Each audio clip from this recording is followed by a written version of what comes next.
পৃথিবীতে এমন একটি মাছ আছে যে জন্মের পর পুরো জীবন ধরে শুধু একটি জায়গায় ফেরার জন্য লড়াই করে, আর সেই জায়গায় পৌঁছেই তার জীবনের গল্প শেষ হয়ে যায়। এই মাছটার নাম স্যালমন।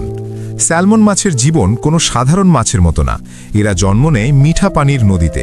কিছুদিন পর নদী ছেড়ে চলে যায় হাজার হাজার কিলোমিটার দূরের খোলা সমুদ্রে। কিন্তু মজার বিষয়, সমুদ্র কখনোই স্যালমনের চূড়ান্ত গন্তব্য না। গবেষণায় দেখা গেছে স্যালমন নদীর পানির রাসায়নিক সিগনেচার মনে রাখতে পারে।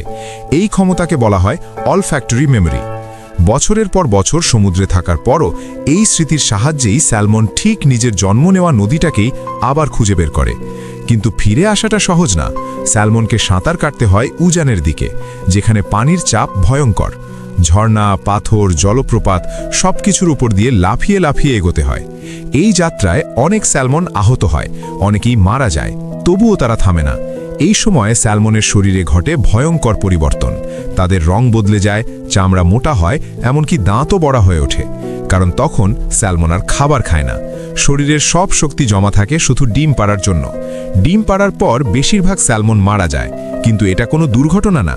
মরার আগে স্যালমন নদীতে নিজের শরীরের পুষ্টি ছেড়ে দেয়, যা নদীর ইকোসিস্টেমকে শক্তিশালী করে। অর্থাৎ স্যালমন নিজের জীবন দিয়েই পরবর্তী প্রজন্মের পথ তৈরি করে। তাই স্যালমন মাছ প্রকৃতির সবচেয়ে কঠিন লাইফ মিশনগুলোর একটা উদাহরণ। জন্ম, সংগ্রাম, ফেরা, ত্যাগ, এই হলো স্যালমন।